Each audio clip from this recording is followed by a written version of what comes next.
to the Thinking Man's Pro Wrestling Podcast. That is my crazy, wacky voice today for the morning show.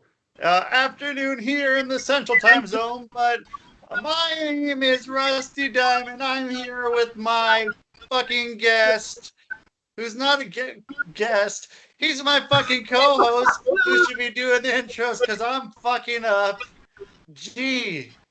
What up, G? It's in the fucking morning. Yep, it's me, G, and we're trying to get our shit together. We just got some big news in this morning, and we're without our third this week. He is busy. Rob will be out this week. We'll return next week. But yeah, as we get our shit together here, and hopefully our volume and our mics get a little bit better coming in. It's been a sputtery, laggy morning all morning for the both of us. Yeah, I'm happy to do a show this morning because by tonight I will be a miserable son of a bitch. It's going to be 90, 95 degrees here today in Oregon, like a rainforest.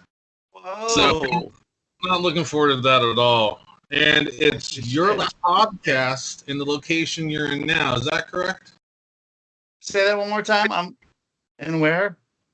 This is your last podcast of where you're at now. Oh, yes. Right? Yeah, well, last podcast I'm going to do it with this setup. I'm going to do the next one because I'm packing up my computer beforehand. So I'm just going to do it on my phone, I believe is what's going to happen for the probably, I don't know how many shows, probably at least 2 or 3 because I'm going to be in Utah. Come not visit me in Utah. You can, G, but nobody else come fucking do it. Man, You're surrounded by all those Mormons out there, man.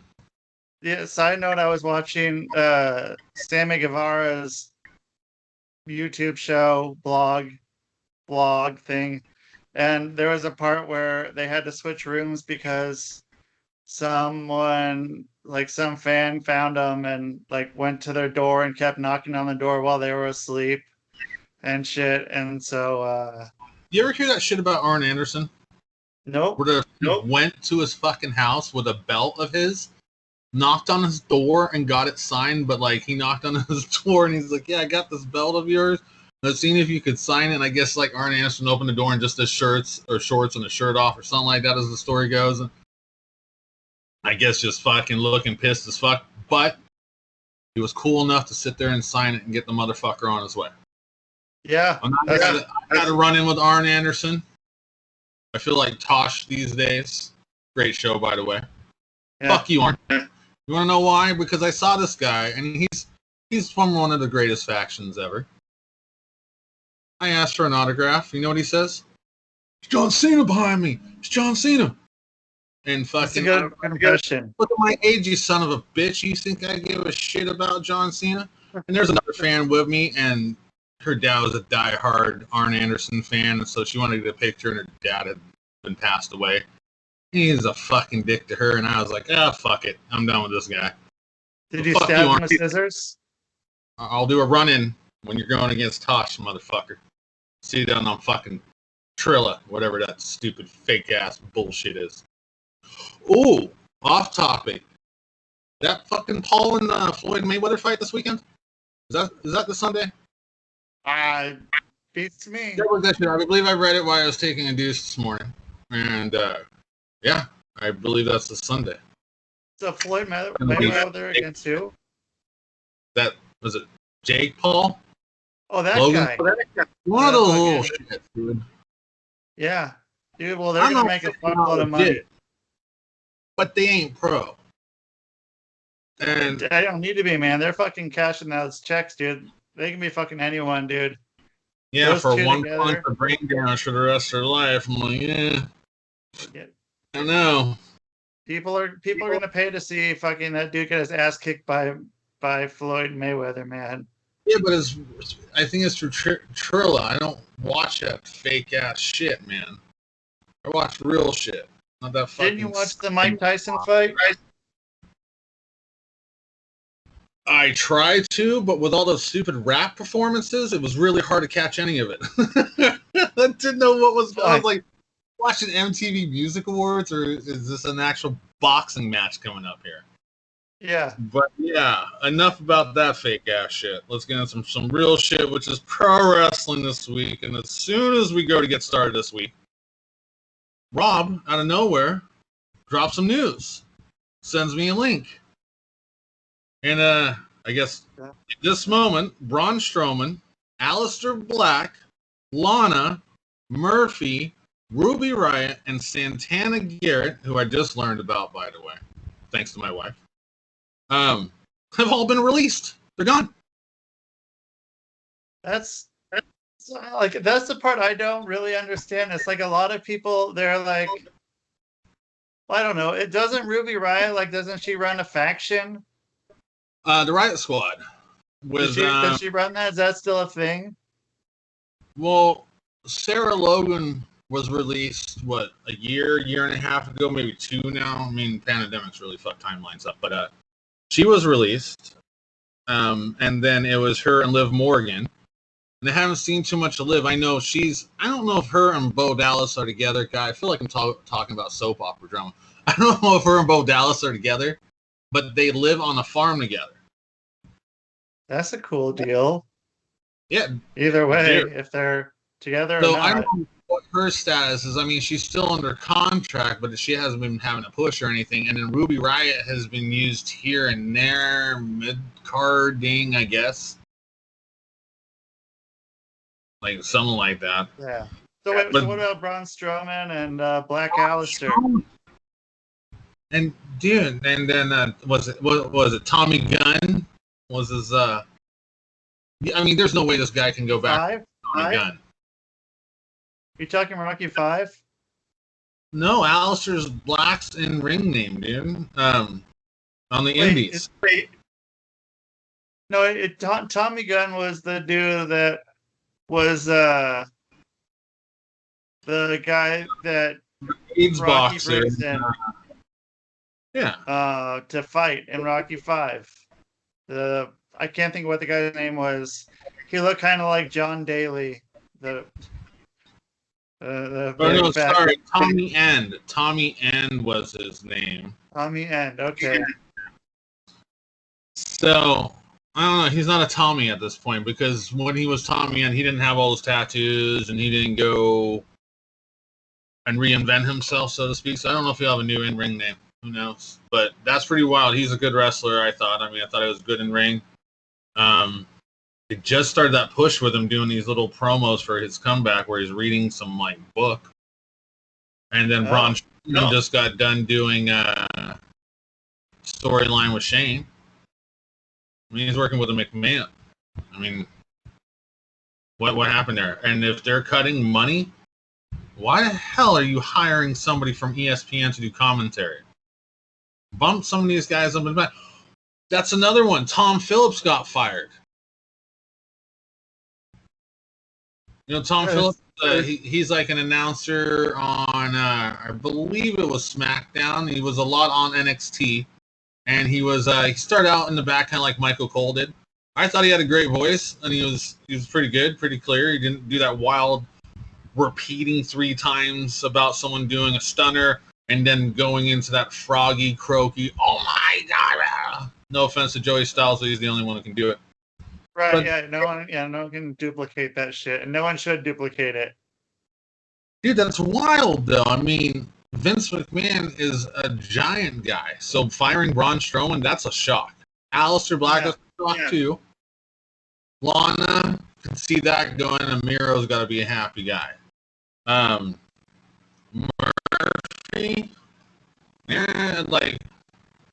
not against the guy, but not seeing much out of him recently. And then Santana Garrett, like I said, just learned about her. So Santana Garrett's a woman, or we think is a woman, or it sounds like a woman. It is a woman. Santana Garrett is a woman. Was a woman. Now something. Maybe not Santana Garrett. Maybe she has to change her name to. Now, I think her name was Santana Garrett going into, because I've heard the name before. But dude, that's just wild. And then, but in a little bit, as we get into our beginning topic this week, we'll have to talk about a debut on the pay-per-view over the weekend, which was another big guy. But yeah, man, that's wild. Like, they're hiring people who have nothing to do with wrestling, like that ESPN guy, and then you're finding wrestlers that you've just put money into them, couple of them with pushes, and like you just wasted money there, and you're firing. Like, it doesn't make sense. Whoever's making these choices is a fucking fool. Just you gonna fucking sell WWE? Is it gonna go out? I think WWE in the next 10 years, I think. Where it'll become so Mickey Mouse, man. It's going to be one of those shows. Like, there was a show on MTV that had wrestling. I forgot what it was called. Wrestling Society X. Yes. It had like 2 seasons, and each season was like 5 episodes.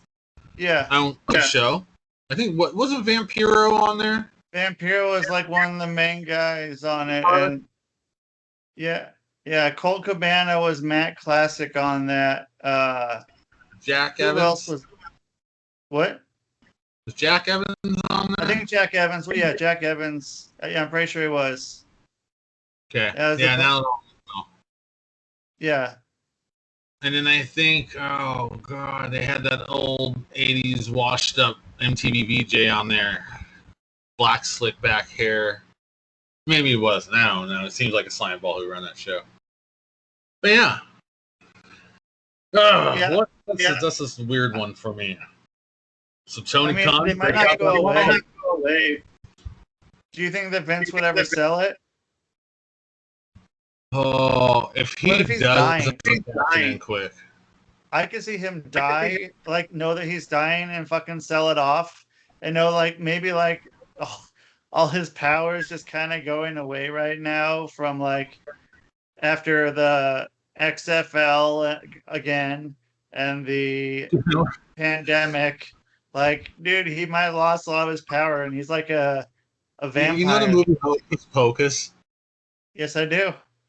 His kids and a couple other people around him are like the witches, and he's like the kid, and he's just sitting there, and they're going over to him, like, and just sucking the fucking life out of him. I think he does, man. I wouldn't doubt it. And as soon as like he's dead, he's like, I'm gonna take this shit with me to the grave. Fuck y'all. I'm selling the company. I shouldn't say shit like that because I love Vince, and I don't want to live forever, but that motherfucker needs to live forever. At least while I'm around, because I feel like if he goes, WWE is gone too. Like, maybe I'm saying that because I'm a diehard old school guy growing up to the Attitude Era and the colorful era in '94 all the way back to WrestleMania 6 where it all begins for me. But yeah, dude, like, I don't know, man. Like I said the other week, wrestling's in that weird mode right now. And then firing these people, these are young stars, man. Well, go pick up another show. What's that? AEW is having a second show on TBS. They're gonna have 2 shows on TBS now, so they're gonna be picking up more talent. What? Why are they on Fridays right now? Are they? No, it was just this last week because of the the show was on Sunday. And great segue, by the way, right now, right? Because that sucked. Friday show. Yeah, for a go home show, and I look at Double or Nothing as the big show of the year for them right now. Yeah. I mean, that's their big one. It's the one that stands out for me. It's kind of like a Halloween Havoc with their entrance. You got all the Vegas setup with the Vegas cards and the Vegas chips. And like Halloween Havoc had the graveyard and all that cool. Halloween Havoc was an awesome setup, man. I wish they would bring it back into WWE, not NXT, and really set it up like the way they did. Yeah. The go home show, but that's going into the first topic, which is AEW Double or Nothing. Yeah, I watched the show. What do you think? Yeah, I don't know. Well, the first part of it, I caught what happened. I watched maybe the first half of it, and then I fell asleep because I was over in the East Coast, so it was pretty late for me. Not the East Coast, but I was in the Eastern time zone. And it was just like I don't remember any matches. I guess I remember the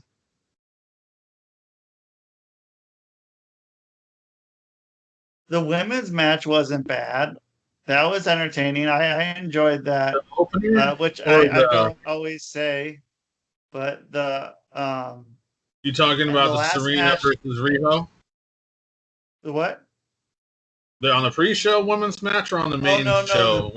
Britt Baker versus the I can't think of what her name is. The other Japanese woman that's been champion for like a Oh, year. Akiro Shida. Yeah, yeah, her. Yeah, I thought that was well, a good match. That stood out. It told a really good story throughout it, and I don't know. That was all right. And then I guess I don't remember much about the. I guess I remember like the finish of the Sting thing, and that, like, why give Sting a fucking pin? Like, why finish it with Sting? I don't understand that. But I didn't write that. But also, I don't like Sting, so I've never been a Sting guy, so I don't. Yeah, I don't get it. I'm not a And Sting guy. He's a part of some big moments. I mean, one that stands out is him with Triple H, and NWO comes in, and then DX comes in, and it's just that this is that fucking moment. But we wanted it fucking 20 years ago when they could yeah, walk. But I'll run that down was the card, that was man. all right. All in all, I didn't think it was a bad show. I didn't think it was a good show. I think I messaged you at the beginning of the show going, there's something weird going on because it started a little late, like about a minute or two after Oh 5. yeah, They finally hit the audience. The pre-show, they had Serena over Riho, which Serena looked awesome in the match. I can't do the whole Riho thing, man. And if this is offensive, I don't give a shit. She looks like a fucking 12-year-old. yeah, And like, if right, someone who's not a fan of flipping through, I mean, I know it was on pay-per-view, but Riho's been on regular TV, and they're flipping through, and they see this little Asian girl being flipped around in the ring, and they're like, "Oh my god, what are they doing to that kid?" right. Well, was she the one, or was she? It was it the other? God, that sounds bad. Is it the other Japanese woman, the one who's champion, the one who fought, who wrestled, Omega back in like when she was like 9? I think it might have been the other Yeah, one. that's her. Oh, yeah, it's one. There's a couple. Oh, is it the one that sings? No, like Shida, I think is the one. Maybe it might have been. It might have been Shida. Probably with the push that she got for like, 'cause she was champion for over a year. Yeah, dude. Like they had a match when she was 9. I think she's the one. She's 24. She's been wrestling for 15 years. It was some shit like that, and I was blown away by that. Like, her body's got to be so fucked, and a couple. I couldn't Yeah, even imagine dude. trying to do bumps at Your 9. body's still developing, dude, and I mean, I'm not saying at 9 she was being like powerbomb or slam, but still, it's that's actually funny. That's a topic we got to talk about after the show, where it's talking about some certain topics in the world right now and how we can put some different age limits on it. So Yeah, we'll do that after the show. But yeah, the opener, the pre-show, it is what it is. It's that moment where everyone's coming in and going, "Bathroom open yet? Oh, cool, dude. I'll be right back. Save my seat." And not like there's wrestling happening. yeah. So There is. grabbing We're at the right back, place. and everyone's seeing each other too, going, "Crowds are back," which we'll get into later. I don't know. I was so entertained with seeing the crowd back, man. It was so cool. I was so over the moon to see the crowd, except for a couple of the fans, just like fucking idiots. Anyway, so we'll go to the main show. Hangman Adam Page over Brian Cage. It looks like he's going to be turning face. So hopefully he cuts off those Wolverine chops. This shit is fucking Oh, Brian stupid. Cage. Or Brian Cage, yeah. Yeah. Maybe they'll put him and Christian Cage together. The Cage of Doom or something. I guess I get the We call him Caged Heat. Cage Squared. Anywhere. Yeah. But it goes over. It is what it is. I mean, if they lose Brian Cage, I don't see Team Taz doing much. They could have done something. I don't. Yeah. I don't think they're ready yet for whatever his name, Starks, Ricky Starks. Yeah, and his neck's messed up right now. He needs to be with someone right now, like a Taz for a while. He's a mini Rock, good, and I guess he doesn't see that. What? Everyone considers him to be a mini Rock. No. You see that either? I'm saying that now. He's not a mini Rock. He's pretty good, man, and I think he's entertaining, but he's not a mini Rock, dude. Fuck that. Nobody's a mini Rock. There's only gonna be one Rock ever. And I mean, there was a mini Vader, though. What? There was a mini Vader. That's true. I think there was a mini Rock too. There was a mini Rock. Yeah, we'll have to go back and look at something up like that.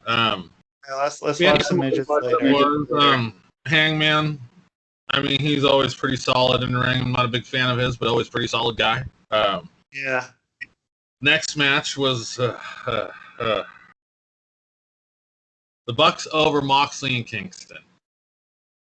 It was Moxley is turning into that anti-company guy.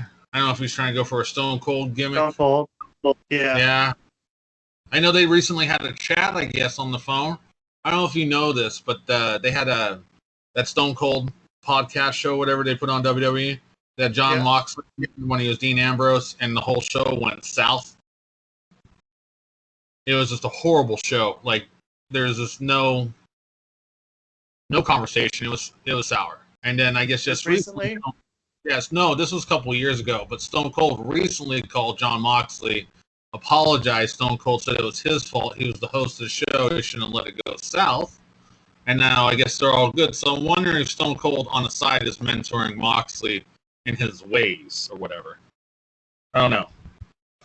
I could have said about the match. Yeah. There was no point to it. There was no reason for them to really be wrestling other than they were the. Well, I mean, they had the thing where they ran into their truck, or their van or whatever. They ran into it with the truck, which they've done, a million times before. Yeah, and then someone's got to talk to the Bucks about killing the business. 4 BTE triggers on Moxley at the end. This shit's got to stop. Like, false finishes, not every fucking match. Not every match needs your move to be done 6 times in a row to kill the guy that's only like 6 foot, 200 pounds. If he's a giant, then I understand that you had to do 4 BTE triggers. I get it. Right. But and you're also running the risk. It's not one of those moves that there's really any padding around it. I mean, you're having to be precise with that fucking move. There's room to knock the guy out. And you're doing 4 of them in a row and you're fatigued in the match. I'm just looking at hurting each other at that point, and it's kind of excessive. Yeah. But you know what? The Bucks' heads at this point are bigger than the room I'm in, so that's where we're at with them. Casino Battle Royale. Sorry, guys. It was all right. I like more surprises in it. But yeah, the surprise was Lio Rush, and I could give 2 shits about Lio Rush. I've never been big on him, especially when he did that thing where he was being a shit to Sasha. Was that what happened? Yeah, there's some bullshit with him and her bantering over Twitter. Where all the mature wrestlers hang out and have conversations, I guess, is over on Twitter these days. Yeah, when he came out, it says he comes out with this bad attitude. He's not portraying it, but he's still young. He still needs to grow up. He's great on the mic, though, man. You got to give him that. His mic skills are just off the chart. I think. I mean, in my opinion, I think he's great. Maybe in the future, that's what he'll end up as a mic man. Like, he's like a Velveteen Dream. Who? Right. Yeah, no more VD in wrestling, man. I tell you, that shit's all. I think they're pretty close. I'd put them kind of in the same kind of category as guys who kind of thought that shit was owed to them. And yeah, but with Velveteen Dream, man, I always got the feeling he was gonna be next doing Subway commercials. Like I just got that feeling. Like I was like, oh, you're gonna be doing Subway commercials again. Your computer's taken away soon. I could just see it, you know. Yeah, it's a good skill to have, man. Being able to point out who's gonna be doing a Subway commercial next. I mean, you can take that anywhere in the world, and you could use that for some good. You can be Kevin Spacey and do a movie about in Italy being a guy that's portraying a lawyer defending people who are wrongfully accused of pedophilia. You can do something like that too. Maybe that's what VD will end up doing. He'll end up moving to Italy or something and doing like some Roman Polanski film or something. Fucking weirdos, shitbags. Yeah, man, that's weird. And hey, that's another topic when we go offline. There's a comedian out there who's pointing fingers at other people quite a bit lately. It makes me throw up that flag like you've done something wrong. Talk about that one later too. Okay. Logan. Oh, yeah, that'd be interesting. He's pointing a lot of fingers lately. That's weird. But no, dude, it was very, very obvious at this battle royal who was going over. When Leo Rush came out, I gave him maybe the benefit of the doubt. Oh, this is where the burying starts of all the young talent as we're buying all these other guys. And yeah, that was what it was. But when Jungle Boy came out and that music playing that Tony Khan's paid money for, as Jungle Boy starts coming out, you hear the crowd start going, which was fucking horribly in sync. It was so it sounded like a bunch of drunks at a soccer game in Europe, dude. But dude, it gave me fucking chills then. It just gave me chills now talking about it. Just having the crowd that fucking into it and that in sync. Yeah, man, that's the fucking moment, which is like we can talk about some later. The moment. But you have those moments, and that's one of those ones where you have the chills. Like there's definitely been moments in wrestling where you and I have both been watching where we both are like, oh my God, I got fucking goosebumps from that. Oh, there's certain segments I'll return on YouTube. I mean, like Brock Lesnar's return to the WWE is a big one for me. I'm not a Hardy fan. Well, like a couple years ago at that WrestleMania when they made their return, shockingly, you thought it was going to be a New Day entering that tag match. I popped because of the energy from the crowd. I had to be a part of it in my living room. I had to be like, but I really couldn't get it. Like, it was just that feeling and emotion. You can't have that with no crowd. They would have came out and I've been like, oh, that's cool. Like, but with that crowd feeling was awesome, man. Like, yeah, I mean, that's what happened so much with AEW this year, man. This last year, there were so many moments they could have had where it just would have been like, holy fuck, I can't believe that's who's here. And then it's just like, they come out and it's like, talking about Christian Cage debuted, are you, though? Oh, you could have had 100,000 people in an arena, and everyone would have been like, "Cool, that's cool, man. He's cool." Yeah, is this Edge coming? yeah. I mean, that's the only question everyone's asking. Well, see, that's the thing. It's just the nonsense that's going on. Like the releases today, Edge returns, but then Christian is kind of released over. Well, I want to say released, but doesn't have a contract. Goes to AEW. It's just a whole weird scenario. Like I don't know who's making these choices. I can only figure a couple of them. But yeah, Jungle Boy going over. As soon as he came out, I felt like that was the obvious guy going over.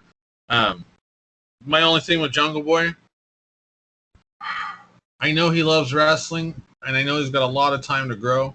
As he got that win, there needed to be some more excitement in it. You just got a world title shot.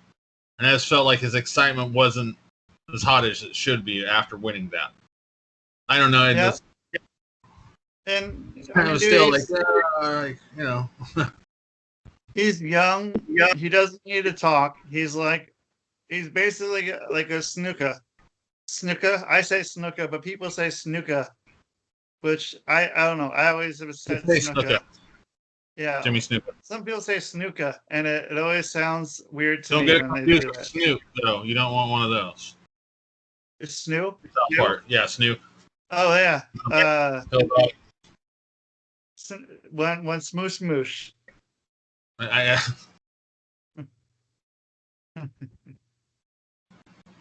that was some hilarious stuff. I forgot about that episode. She comes out looking like a rat. Just fucking, fucking. Oh, don't do that to me again. I lost my shit on that one. And then let's go to the next one. Cody over Anthony Ogogo. I didn't even watch it. I don't care about Anthony Ogogo at all. Got a great look to him. I see a star. Don't see a fucking point in the storyline. I get getting a new talent over. Yeah. But Cody went over. Yeah. Let Cody bring in the other people. Let him bring in the Nightmare Factory people. Yes, this guy probably technically was. But he wasn't the Nightmare this time. He was the American Dream, Cody Rhodes, for one night. Yeah. His outfit was pretty sick. Why was it a one night thing? The American Dream. I don't think he's like for one night. That's cool. Seeing that he's got a brother in the business, I don't think it's okay to be using American Dream, especially when his brother has put a lot more blood, sweat, tears, and a lot of other things into that business. I mean, yeah, that's the real working man out of those brothers. I mean, he has really worked. I mean, everything into the business, and he's still going. I think he looks better than he has at some point in his career. Yeah, dude, he's doing great, man, and I hope it keeps going for him. His subject we'll get into later is the storylines in wrestling, and I always thought he's had a lot of them, man, a lot of them. But yeah, kind of pointless to me. Well, it's not kind of pointless; it's just pointless. I get putting over a new talent, but Cody put himself over. It is what it is, and yeah. Next match is Miro versus Archer. It was okay, and the way I saw it, it was your big guy match for the show. You have to have your big guy match. And I don't even know who won that match. Miro. I have no clue. Miro went over, and now he'll be waiting for Lana here. So, what's he got to wait like 90 days from this point on? Yeah, she can sit at home and fuck off for a bit and collect some paycheck. Maybe they'll start a family. She what? Maybe they'll start a family. Yeah. You never know. Never know. Yeah, but yeah, that one was what it is. Jake the Snake, man, he's getting up there, but yeah, still got it on the mic. So yeah, Jake's fucking amazing. Always will be. One of the best fucking punches in the business. I like the clothesline. And his clothesline, the short clothesline. Yeah. That's fucking always been a good one beautiful. for me. And I'll be bringing him up again in a little bit too. Cool. Next match, which I think we'll both agree on, Britt Baker versus Akiro Shida. I always try to be so careful to say that name right. I thought it was a great match. The only thing I didn't like was at the end when Tony got up off of his ass with his CZs and his cheap chain and went over and hugged her and stuff like that. Like, I get you're happy for the chick and you guys are great friends and you guys have had your little segments, but you're a commentator. Like, go and hug her in the back. Don't do it on camera. I feel like he's trying to put himself over a bit. Love Tony Death, but I don't know. Kind of just rusted a little bit. No pun on you, but rusted at the end on him. But the match was great, dude. Yeah, I was into it. I was I was watching, man. Like I was like the false finishes made sense. They were there for a reason. They weren't there just to be false finishes like in a lot of matches. These ones were actually and plus you got a crowd there. When you do false finishes with no crowd, who gives a fuck? there's no reason to do more than maybe two in a match if there's no crowd there. But if you have a crowd there that's highly invested in it, and you're switching back and forth, like you're getting these pinfalls are just about to happen or just about to lock on the submission, you got the crowd just fucking with you, like fucking that's it's like a feeling you can't really replicate anywhere else. It's pretty fucking cool being in the middle of that shit. And she was a heel, Britt Baker, but man, the crowd was behind her. Yeah, they turned her face right there. Yeah, no, it's well deserved. Great match on both of the girls' side, man. Like, yeah. I mean, I'm gonna say right now, I'm not one of those bitches that just say that the women's match was so good because it's a women's match and it's women. Like, I really think this match was good. I think that it was maybe the standout of the show, and it happens to be two women. It's not because it's a fucking women's match. Kind of like what Russ just did there and what he was saying. We can all get past that shit is if we just call them wrestlers again. They're wrestlers. We get their stars. We get it. Celebrities are stars and superstars and all that stuff. But yeah, these are wrestlers, and these professional wrestlers did a great show. Like, what a wrestling match should be. I didn't feel, I mean, kind of jump into it. There's times where you watch a woman's match and it's a woman's match. This was like there was no limitations. It was a wrestler's match. It was like there's the technical to it. You know, you had a couple, I guess, high spots to it and your false finishes, but the amounts were just correct. I don't know. It was good. It was good shit. Yeah, I'm all with you on that one. Let's get into the wheelchair match. Darby Allin and Sting over Scorpio Sky and Ethan Page. I called it a wheelchair match because I thought Sting was fucking done and couldn't wrestle because he'd be paralyzed. And now he's jumping off the shit. So who's lying, Sting or the WWE, about where he was? And you know what else? I can't get into fucking, as much as I want to and as much as they want to push him, I can't get into Scorpio Sky. I can't do it. I don't know why. I don't know what it is about him. I really like CG and Kazarian. What? Remember the Baldies in ECW? Yeah. The black guy who was with those. He reminds me of that guy a little bit. I'm in the middle of Scorpio Sky. I think he's got room to grow still. Oh, totally. Room to grow, yeah. But there's a part of what he holds in his persona or his gimmick that needs to drop. I don't know what it is. There's just something that's like I'm not saying it seizes him up or it just he's in a little box and there's some parameters I feel like he's put on himself.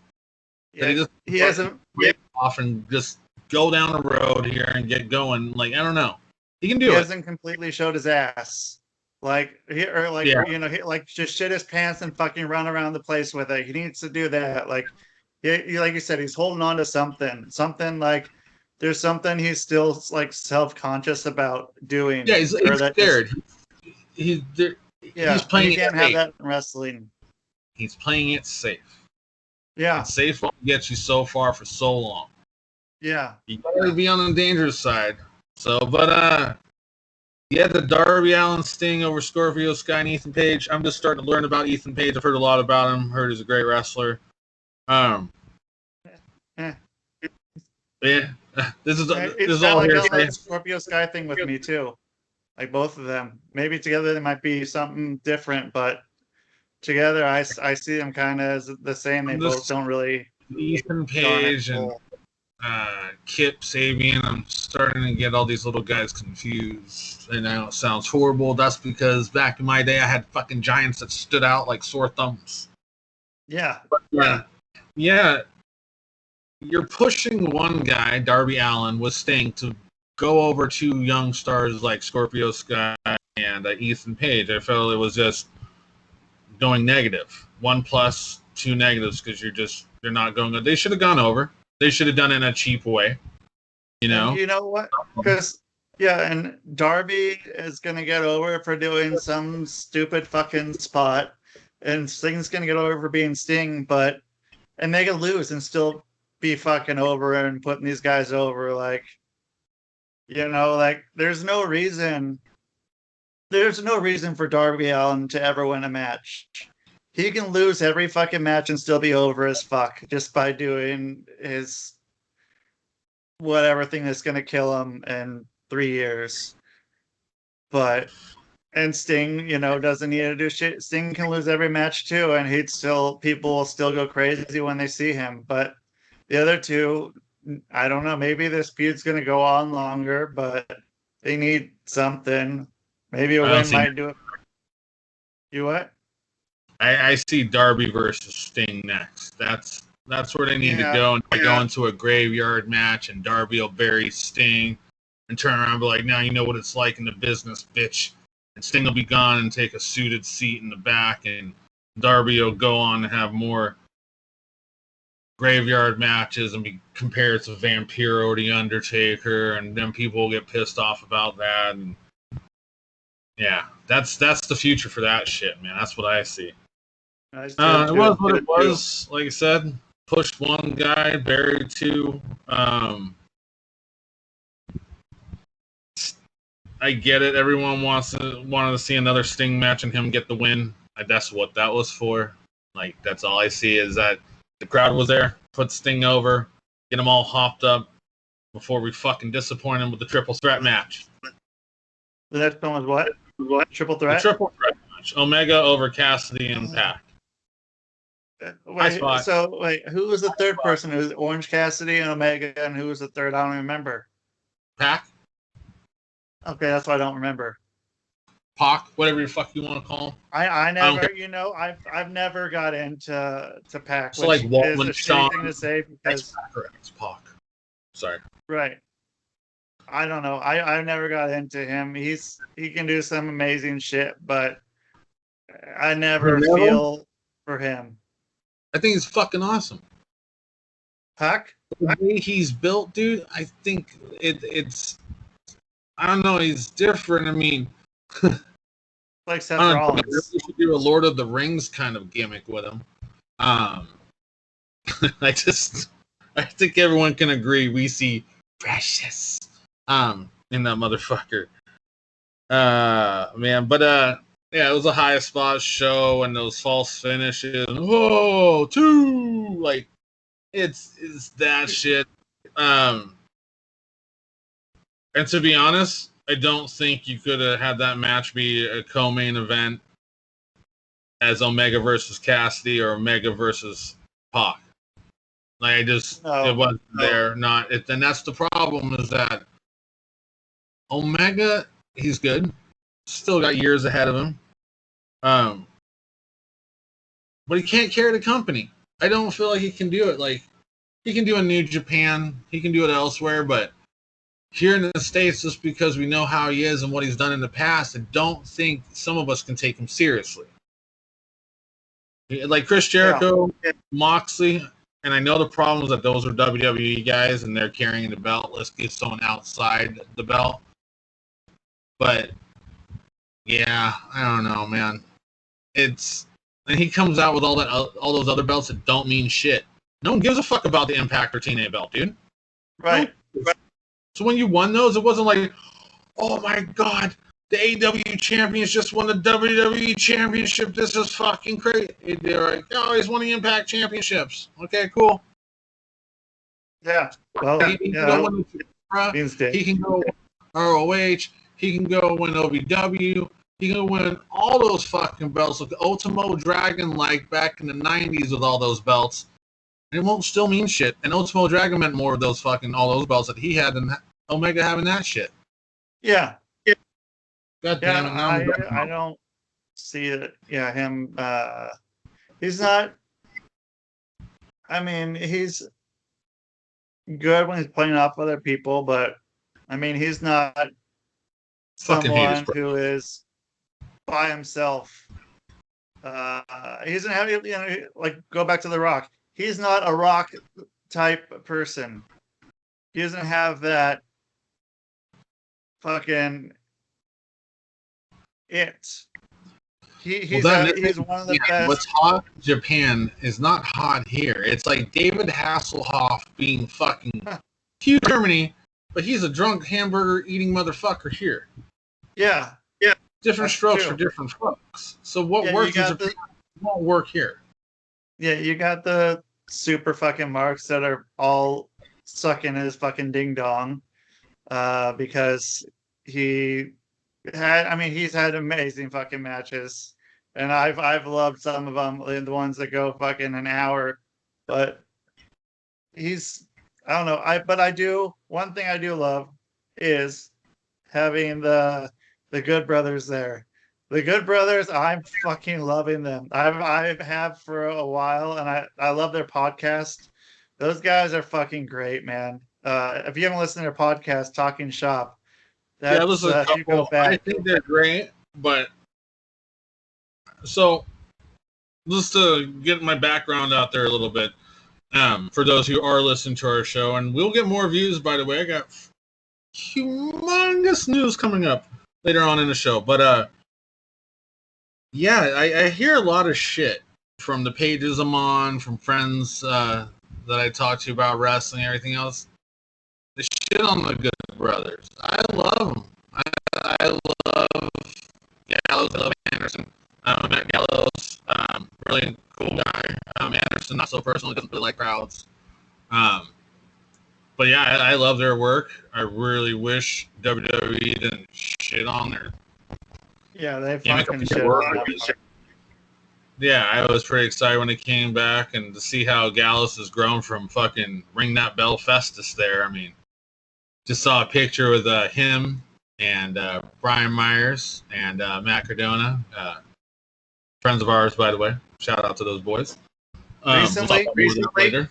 No, this is when Gallus still had the Festus hair, man. Huh.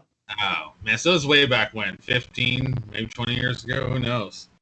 Okay. But yeah, it's the main event. They gotta get something working with Omega. He needs somebody here. Don't know who that would be. Something needs to be worked out. Not Moxley again. Not Jericho. He just needs to start bringing in the guys from Japan. Just bring them all out. Go through them Well, like one Osprey by would one. be good, but he's got that neck injury now.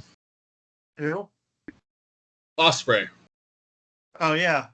I know it's not Japanese, but Yeah, I consider him Japanese, and then like whatever his tag team partner, the Golden Lovers guy, the other what's his name? Ibushi. Yep, yeah, Ibushi. I mean, like you can run a program with Ibushi. He could do one with I don't know, bring LP over. You know, let LP fucking work him for a bit. El Fantasmo. Yeah, bring the Bullet Club over, man. Yeah, there's some discrepancies with a couple of them, and yeah, because Hideo Itami is over, and he's part of the Bullet Club, and he's over, been showing up on AEW. I don't know where that sort of, I got to brush up on it, but yeah, there's got a lot of work with if someone's gonna be holding that belt. It's got to be more prestigious. I mean, you had Bret Hart debut that belt. I don't like the guy. He's a great worker in the ring at some point of his career, but it's Bret Hart. It's a fucking legend, a huge superstar to most people, me, but to most. But he introduced the belt, man. That's Bret Hart introducing your world title, and now you got a guy who can't really get it over, and he's trying to put more belts with it to get it over. He's relying on another company to get it over. That's not good. I don't know. I agree with you on that one. I don't know because the first match was Page against who? For the main event for the belt. Who was the first champion? Was it Jericho? Right? Yeah, Jericho versus Page. So if they would have gave that belt to Page from Bret Hart, that would have just fucking destroyed the belt. That belt wouldn't have meant shit after that.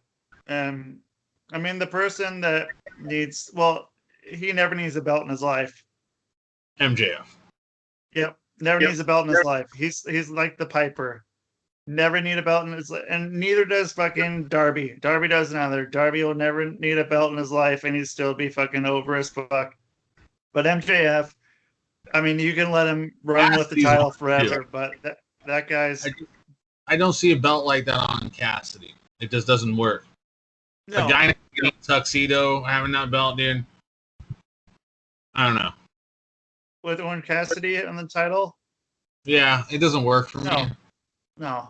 You know, I so adopted that fucking phrase from listening to another podcast about Hulk Hogan going, that doesn't work for me, brother. I have now been saying that around my household. They're like, oh, we want to go and, play this video game right now, not do our homework. I'm like, that doesn't work for me. Yeah, it's not good. So one meh into another meh is a debut right after the show or after this match. Yeah. Mark Henry debuts out of nowhere. Just talked about guy dropping 60, 80 pounds the other week, coming back for one more match before the age of 50. And now I hear that he signed with AEW to go commentary, which tells me Tony Khan goes, fuck wrestling, man. Why don't I give you more money? You can just sit down and talk about wrestling all day. Yeah. Like, sign me up. Yeah, so I don't know. Rusty Diamond gimmick. Mark Henry, not against him. He's had great storylines. He's worked with the best damn women's wrestler that was ever in the fucking business, Mae Young. Yeah. Shout out to the hand, by the way, wherever you're at. But yeah, man, sexual chocolate, Mark Henry. Teaching him the business, I guess, from what I hear, was a little rough. Wasn't adapting the best to it in the beginning. But look where he's at now. He reinvented himself. Really like the Hall of Pain gimmick. That's pretty cool. I've met the guy. Doesn't like the adult crowd, but such a great guy. Kids, I got a great picture with my son and Mark Henry together. Awesome picture. Told me to stay 10 feet back. Don't fucking come near him. But I was taking a picture. So he's like, use that. I'm like, yeah. He's like, you stay right there. And he's like, I'll take a picture. No autographs, though. I'm warning everyone, he does not do autographs for the most part, unless you're paying him probably. But yeah, it wasn't a big deal. He came out, and I know they're in an open roofed venue, so the sound is not the best. You know, sometimes when they're really cheering, and we'll talk about that in a little bit, because you were at a stadium one time with an open rooftop, right? Was that was Canada? Was that close? Okay. Well, what I'm saying is that open stadiums, it can be louder than hell, but you don't hear it as you're, coming down the aisle. You don't get that same sound bouncing off and coming back to you, Like what we would hear when we were in the fucking 50-person annex in Oregon City, Oregon, man. And you hear small. That shit where it's just tiny, you man, you can hear everything. Yeah. What? Good stuff. Man, now you got me daydreaming. Right. Good stuff. Right. I miss that fucking place. But yeah, we'll have to share some good old stories from those days. Maybe we can get Luther on the show. Yeah, that'd be cool. Talk to Sully, see if he... Yeah, we'll talk about some business ordeals there. But yeah, I mean, nothing against Mark Henry. I think he's a great guy. I think he's still got some time in the business, and I'm sure he can teach a lot of guys a lot of stuff. And he's got experience in other things. He's an Olympic guy. He's the world's strongest man. So he's got to know something about lifting some fucking weights. Yeah, which a lot of people in their need to lift some weights. Definitely. There's not a lot of big guys, is what I'm saying. And, back to that WWE thing, everyone has the same haircut. And then the main event, and I'll probably go off on this shit, because usually I am not a fan of this shit at all. I don't like pre-tape shit. I don't like anything like that, but I thought this was fucking badass. I like the moment of it, except from when they pour the shots before they have their little brawl. When Santana Ortiz. Yeah, they sit down. The whatever they are, the Dash Wilder, rival FTR or whatever they are now. Yeah. Yeah. And so man, that was the only part. Those guys. Otherwise, I liked I thought it was watching great. Jericho throw footballs at MJF. I think that was my favorite part of the whole fucking thing. I don't know why Jericho throwing footballs was like hilarious to me, but That laptop yeah, had hurt, by the way. yeah, Yeah, laptop had hurt. over the back, Yeah. yeah, Oh, yeah, we'll get into something as this match goes to end in a moment that even Erica, my wife, turned around and was like, holy shit. We'll get into that in a moment. Yeah, I thought it was a great, great, great segment of the show, whatever you want to call it. It's hard to call it a match because of the pre-tape stuff to me. It's just rough to do and get it over with me. But yeah, like I said, the best thing on a pre-tape thing I've seen in a long, long time.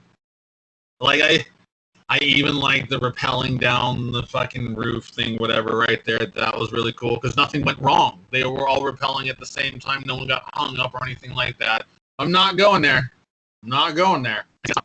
But they all came down, and so when people go do stunts like that, not going to a darker side of the realm, but they get caught on something, and then they get hung up, and then it's just an embarrassing moment where like the other four members go down and they're sitting up in midair, they're like, "Fuck, what do I do?" yeah, But spinning around or some shit. yeah, I think Jake Hager is spinning around for a moment. I was like, "Oh, get it, buddy." It took a while to go down. But yeah, and the whole Sons of Anarchy look with the leather jacket. I was like, "That's awesome." And then MJF, what? I forgot the jeans. Yeah, Yeah. you got to go for the brawl thing, man. Oh, I just got some sweet cowboy boots, so I don't want to fucking do any more goddamn oh. whatever. As a heel, those jeans shit. did their job. I felt that was a whole nother character that was in there. It was those jeans, man. Those are heel jeans. Yeah, And that's where I put most of my heat on that match was on those jeans. I was like, those were fucking horrendous. I was like, no, but yeah, it was a good match. Little cheesy tribute there with the arms out like Tommy Dreamer up on the rafters while MJF's bleeding from the head. I was like, all right, whatever. You had to do that moment. But let's get to that point I was talking about, the chair shot to Sammy Guevara. Oh, did you see that shit? that didn't look fun. He when the shot comes in, gets it. I want to say a little bit gets the head, but a lot of it got the shoulder. And you know that fucking feeling. Vicious. Yeah. You know that feeling when being hit with a chair, and you know what that feels like getting your shoulder fucked. My spine still hurts. Yeah, and that right there, that's why I'm like, I don't know why I'm getting neck surgery, but I'm sure those are some of it. But yeah, it took that, and both me and Erica looked at each other and we were like, oh my God, that was amazing, and oh my God, that was hard, and I thought you couldn't do that kind of shot anymore. I don't know if they got carried away for the moment or what it was, but yeah, that was a hard shot. Yeah. But I did like Sammy ending the match. That was he's the next big star of that company. Yeah, after him getting kicked out or leaving the club or the whatever. I mean, that's the best way to end the story. When MJF came in and then Sammy left, and having him get the win, that's the best way to finish it off. And then Sean Spears being in there, it was cool because I feel like FTR's got their status in their group and in the company, and obviously MJF does, and Wardlow, well, we know who he is. He's like the Diesel / Batista guy coming up. And then you always have a guy, and I'm not trying to shit on Sean Spears, but you always have that guy in group, Barry Windham. God, let's put other guys in groups. Barry Windham's good enough. Yeah. So, speaking of Barry Windham, shout out to Barry Windham and DOA, the wrestling fan. I had to do that one. It's been a while. But, yeah, it was a great match, great segments to the match, and a great ending to the match. And there hasn't been a whole lot, like, growing up as a kid, I'm not a fan of the guy, especially nowadays. It's just getting worse and worse for Hulk Hogan by the week. But having Hulk Hogan end the show and he's posing at the end of the show and it's what we all wanted to see and everything, you don't get that much anymore. There's always some fighting segment at the end of the show, like, we'll see you next week, oh my God. Or at the end of the paper, we can't believe this is going down right now. This is tragic, whatever. This was the guys, the faces got over, the happy ending. Everyone's singing a Jericho song. And it was just good camaraderie in the ring. It's a good way to end the show. And that's why I think that this main event, the way it ended, shit, I'll put the chair shot. I thought it was cool anyway. Was a really good way to end the show. It was a pay-per-view feel to it, not a Monday Night Raw or AEW Dynamite ending. It was a pay-per-view finish. I feel you on that one, man. And it was nice. It was nice just seeing a nice end to that. I don't know. I assume it's the blow off. I don't know what's going to happen now. And there's a few segments I don't know where things are going. I mean, you got Jungle Boy versus Omega coming up in a couple weeks. I know they have matches this week on AEW coming up that are a pretty big deal, I want to say. I just don't remember. It's been, once again, a crazy, crazy week in the Grandin household over here. But, yeah, I don't know. There's some storylines. I mean, where does the Darby Sting thing go? That's what I'm saying. I see Darby turning on Sting. You think already? I think they got to do a little bit of a run first together. What? The way things move nowadays. I mean, look at the Hurt Business story. Put together, broken apart. So, I mean, things move quick. Really quick. I mean, let's get into it. They just pushed Aleister Black, did all these little vignettes of him reading a book in some dark candlelit room, and comes on TV and is fired. Braun Strowman working with Mcmahon, fired. Santana Garrett, don't know who the fuck she is, fired. See, fired. And there was someone else. Buddy Murphy. Oh, Murphy. I would say for Murphy, fucking run, dude. They were trying to portray you as a fucking Chimo, trying to get with fucking Rey Mysterio's daughter. Oh. She's like 19, he's like 31, 32. Oh. Yeah. So I'm run. Like, there was someone in the company like that, but they weren't portraying him like that. Now you're trying to portray someone like that who's not like that? Fucking dude, just go. Yeah. So, yeah. Shout out to Larry, rest in peace. Sorry. Alexis Bliss's pig passed away. Big news. Oh, fuck, man. That Larry. sucks. Fucking Larry. Sorry, yeah. Larry. He'll be making some other pigs up there happy. He's a good-looking guy. Maybe you'll come over to the spam factory, man. I know it sounds like a joke, but I'm actually being serious. I like animals a shitload more than I like fucking people in this world, except for my kids and my wife. Everyone else, and this guy right here in front of me, and Rob. Oh, thanks. Otherwise, I got to go down the shirtless real quick. And my parents, my brother. Anyway. Shout out to anyone I forgot, maybe, but. Yeah, don't take offense. Or do. I don't know. But yeah, all in all, great show. And hopefully they can keep that momentum, which I doubt because there was that show 3 months ago that I raved about. That was an awesome AEW show. I was like, oh, there it is. They've got it. And then next week was a shit show. So we'll see. There's too many hands in the honeypot at this point, I think, in the office area of AEW. I think so too. Especially when you got boys like the Bucks, and I think they're really causing some problems in the back. So yeah. I mean, they started it all. I mean, they got some reason to. Yeah. So yeah, that's well, that's the first topic of the day. One down. You talked about it last week, which was what was my favorite storylines growing up as a kid in wrestling. I got a short list. I think one famous one that really stands out is Andre versus Hulk. When Andre turned on Hulk. That's one that really stands out. Rips the shirt off and accidentally also rips the necklace off too at the same time. Those tears that Hulk Hogan had was real, by the way. Supposedly. Really? A lot of bullshit comes out of that guy. I don't know. Another one that stands out always, because we grew up around it, it was the prime, was Austin versus McMahon. Yeah. I thought that because everyone always wanted to whoop your boss's ass. You know, we always hated our boss. So that was just, you know, and I was a kid then. We might have been working at some pet store. Won't say their name, but yeah, or toy store. I'll say that name because it's legendary and it's a great store. Toys R Us. It's my first job. It's fucking awesome.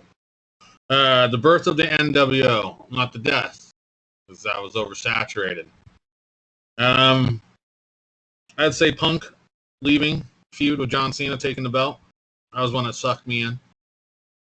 And then one that's so underrated, we brought it up a couple weeks ago, is Jake the Snake versus Rick the Model Martel. With the whole blindfold match and the eye and everything, dude. And then they went to WrestleMania 7 with the blindfold match. Yeah. Like, I hear about that fucking match, and I think it's one of the most underrated storylines and matches of all time. Yeah, I loved it, man. I mean, you wanted the model to fucking die. And yeah, it was, yeah, it's, those storylines got me hooked a lot in wrestling. Yeah, like I said, Andre and Hulk stand out for me. Oh, we're talking about Dustin earlier, Dustin Rhodes. Goldust storylines. Reason why I liked any of those is because how uncomfortable it made all the fans and all the crowd at home. And you can only imagine what the crowd was yelling. Oh, yeah, dude. And the way to get around it is, I guess they use androgynous is the word they like to use for Goldust. Or a certain guy out there likes to use that shit. To get titties? How true do you think that is, dude?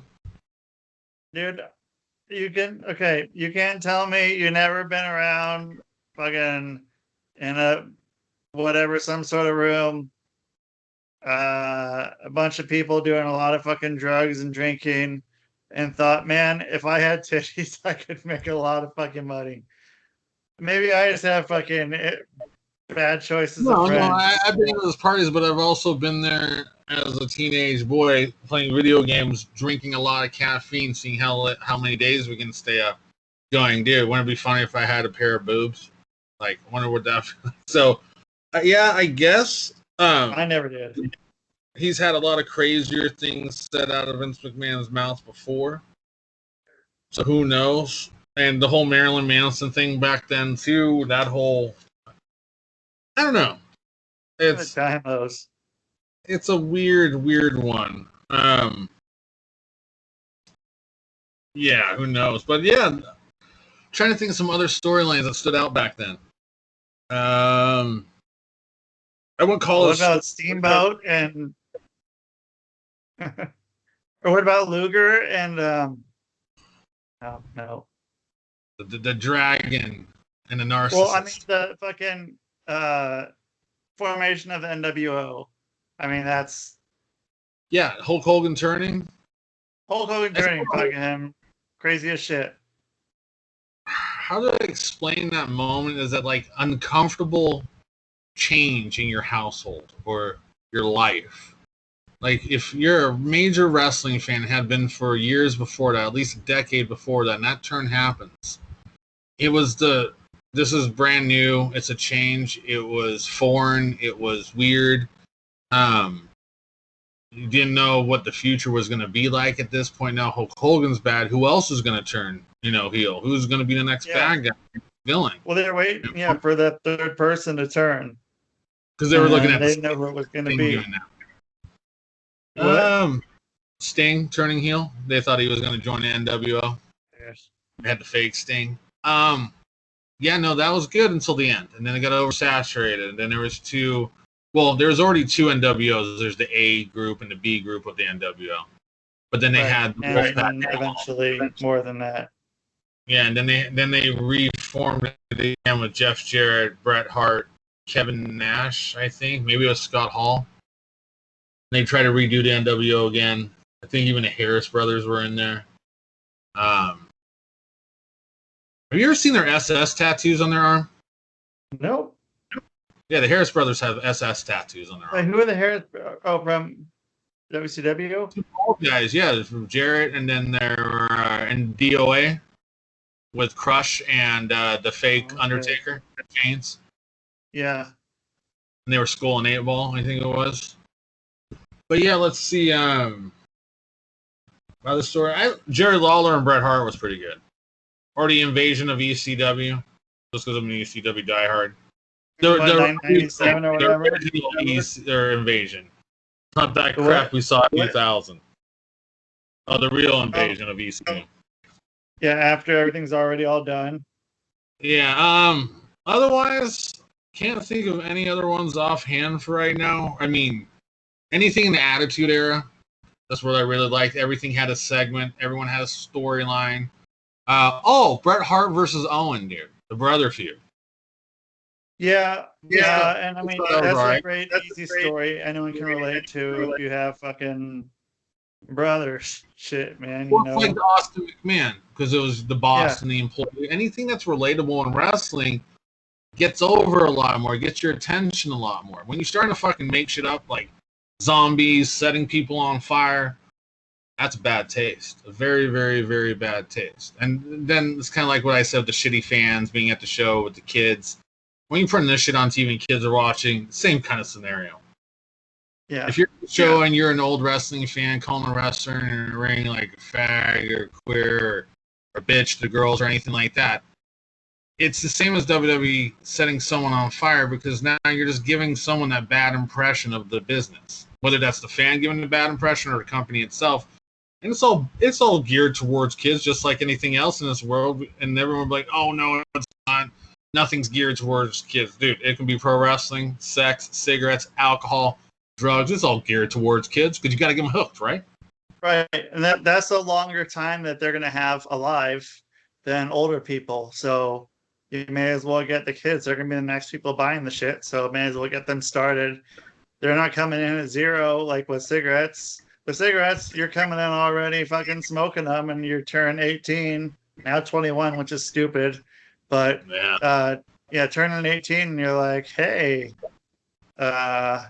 check this out, man. I've already been smoking for fucking 4 years. Like, we did good, cigarette companies say. We got you. We got you already going and smoking a pack a day, and you're just a brand new consumer. Right. Pretty much. Once you quit cigarettes and you can stay strong, you don't ever go back. So it's kind of like losing that wrestling fan. Once they've strongly lost that wrestling fan, they ain't coming back. Because they know how much time was wasted of their life before. I mean, it's the same fucking scenario. Money. Yeah, money, time, health. I mean, it's not healthy to sit on your couch, especially nowadays, watch 10 hours of content of wrestling in a week instead of just 2 hours. Yeah. I mean, it was 4 hours, but you had to flip back and forth.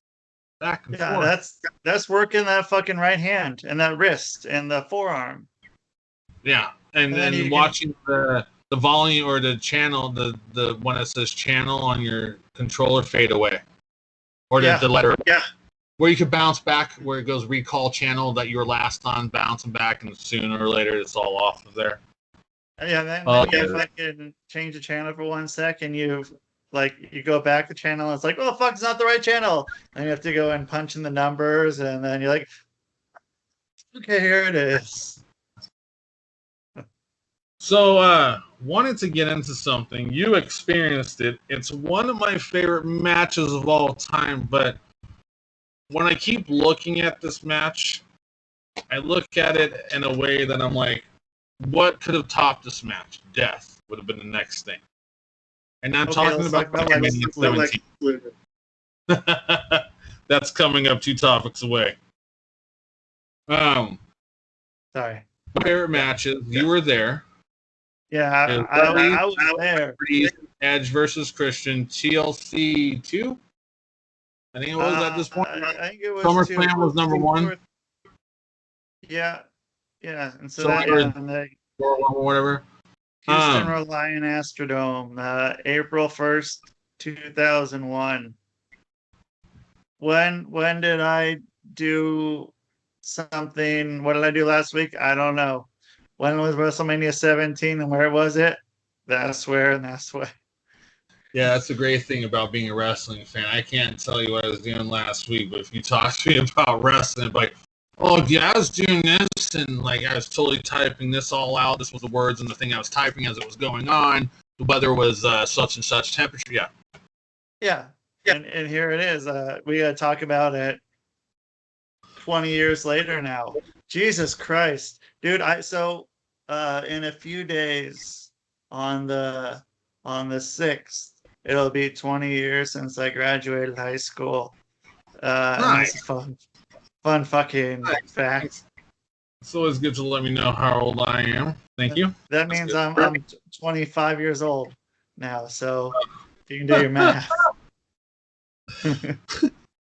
So the match was, man, I was in a 200 level. I mean, but there wasn't really a bad seat, and I wasn't looking up at the Jumbotron. I mean, I could still see everything very well, and the only match where I couldn't see stuff going on the whole time was the Undertaker and Triple H match, because they went into some weird spot when I think Triple H got taken down off of some scaffolding or something. Yeah. I think it was almost kind of like the way they had the Flair and Taker match too. Yeah. Or WrestleMania kind of ran the same way. How was the just the energy when like you see Edge spear Jeff Hardy from the rung, like when he's hanging? Like, was it just fucking loud as hell? Yeah, no, it was silent. It was silent at that point. Then it was loud as hell. Like, dude, because like right before it, everyone's just watching, just wide-eyed. What the fuck's he gonna do? And then it takes a second for everyone to register. If you go back and watch the match, man, I mean, us wrestling fans were not super fast. We are kind of slow sometimes. So, things take a little bit to register, but once you register that the dude just jumped off a fucking ladder, speared a guy, and the guy took a huge fucking bump. Jeff Hardy took a huge fucking bump. Edge took we didn't know that he fucking spiked his head as bad as he did. I mean, we're all just standing like, because there's no instant replay right then, so it's just, you just watch it and you're like, holy shit, man. Like, that's a holy shit moment. All holy shit that all day. I was there with my sister and my folks, and they're just like, I mean, even my parents were just like, holy shit. Like, it was intense. Just like, I think it was the whole fucking arena. I mean, never seen shit like that. And I don't know what you're gonna do. I mean, you can go back to Darby and do fucking Darby shit, but Darby will be dead in a few years. So I mean, they did it.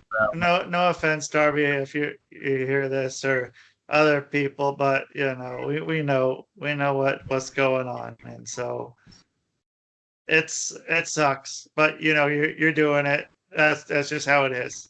Well, you get paid the big there's no bucks. stopping him. What? So that's why they get paid the big bucks. Yeah. Get paid that sweet con money, as they say on those shows. Yeah, man. I watched it live, and I was just dumbfounded because, like I said, I'm an ECW guy, so I'm gonna watch it because the Dudleys are in there. There's tables involved, there's chairs and all that. And at the time, I'm a big Edge fan, huge Edge fan. I love that guy. Canadian, by the way, just pointing it out because my hatred towards Bret Hart. Don't want to seem like I hate all Canadians, just that one. Christian's always been all right with me, and like I said, the Hardys, they are what they are. They're high spot kids, always have been. It's not, I don't know. I mean, there's no headlocks and wrist locks and chain moves with those guys, so you're not gonna be watching anything technical. Same as Dudley's for the most part, even though Bubba has really grown over the years. But my thing with that match, it's one of the best matches in my eyes of all time. In so many ways. But there's no way to ever top that match. Like, I think if they would have continued having those matches, it would have just went stale. I guess it would be like watching Razor, watching Razor and Shawn Michaels have their ladder match. And at the time, I was like, how do you top that? Well, that's how they topped. But you can't go any further than that. Yeah. Until you have a fucking ladder match battle royal. Yeah. I don't know. Nobody fucking book that, please. Please don't book that. You just had someone willing-minded to just go, oh, yeah. Let me call D a different name and piss him off and have him ruin fucking my day at the show. Fucking asshole. Anyway. Clowns. Yeah, man. No, always envious because that's one of my favorite matches. You were there. It will always be up there, kind of like Mankind and Undertaker and Hell in a Cell. That's always going to be up there. You can't top that shit, I think. So many years they've tried to. You had the 6-way with Rikishi falling into a bale of hay. It's Rikishi taking the bump, but like still, I was like, eh. Yeah. Because we saw Mankind 2 or 3 years ago do it off the. Yeah, that obviously took a lot of years off of his career, really quick. Yeah. And that whole thing was just amazing. I do have to do a breakdown of that match on another show for sure. Sure. But yeah, I don't know the whole way it was done. I know people out there bash hardcore matches, and like using gimmicks and using weapons or anything like that ruins the match, taints it, doesn't make it not like a good feeling. That's the old timers. I get it. And there's some new people out there who don't like it either. But if it's done a certain way, like this match or the Hell in a Cell matches, then there's others like some ECW freaks. So there's a way to do it, and it's done in an artful way. And then there's shit that Nick Gage does. It's just done in a psychotic homicide way. And you know what? I give it props because that opened the door for me to follow David Arquette and give the guy much respect for keep on going and try to prove my hate. I'm not just some celebrity doing it. I have a passion for this. You guys can kiss my ass. And so, hey, that got me on that side. But there's an art way of doing it. What the Hardys, the Dudleys, and Edge and Christian did was just, it stands out. I'm talking about it right now. Yeah. 20 years later. Yeah, I mean, that's like going back to the Rick Martel and Jake the Snake thing. I mean, that was, 30 years ago? Was that 1991? 90 was at WrestleMania 7, so that would have been 1991. Yeah, so fucking 30 years ago, and I'm still talking about that match standing out. So, and then there's kind of like you're talking about last week, remembering things. Well, there's matches that, happened a year ago, a month ago, a week ago, and I don't know. It doesn't stand out. Yeah. I mean, it's based off the storyline. And I don't care who wrestling fans, like, what you think of it. The truth is, we can all sit there and go, there's just too much drama in wrestling. Well, that's what gets you hooked. Yeah. You usually have the same thing every night. One guy comes out, gets in the ring. Another guy comes out, gets in the ring. They fight. One wins, one loses. That's all it is to it. And you can keep doing that all night long. You got to put the storyline in there. And even this match had the storyline. The TLC match. Yeah. It was the build-up. That's when tag teams are still really running, because tag teams now suck. And I'm not saying the people that are in the tag teams. I'm saying there's just Demolition, the Bulldogs, Killer Bees, New Age Outlaws, LOD. I mean, all those guys, they felt tag teamish. When you're taking two top superstars, putting them together and forming a tag team, it doesn't feel natural. Yeah, there's no tag team. There's just, two guys are tagging up in the matches consecutively. And I always wondered what the feeling was like there with the energy and people. I mean, you have people around you. I'm sure you heard people go, oh shit, I can't believe they fucking did that. I bet that guy's fucked up dead or something, like injured. Or I always like hearing the other people in the crowd when I go to shows, because it always makes me laugh, especially the kid that's like, Mom, is he okay? Like, he's gonna be okay, right? Like, he's going to get up right now. And Mom's like, oh, he's fine. He'll get up, then looks over at us all smiling like, oh, they got him hooked. I always like that stuff. And, we do that. But yeah, I kind of want to make this effect once a week. So, talked about WrestleMania 17, that match. Maybe next week we can do the Hell in a Cell match and break that one down. I mean, we weren't both there, but we saw you. I know where I was, I know what I was doing, and I know what I said. You were not allowed to swear in the house that I was at. I know. Foley got thrown off that cage. F-bombs got dropped everywhere, and a door swung open. It was hilarious. That's how it stands out for me. So we'll break that one down next week. Boom. That sounds good. So, one thing I want to get into is wrestling being overexposed. I think we talked about this on the first show, maybe. From the documentaries to too much content every week, social media, and terminology being thrown out there these days. And I look at wrestling when there's hardly, we all waited once a week for the show to come on. It was an hour or two. We get all ready. You couldn't DVR it. If you had a VCR, you could record it.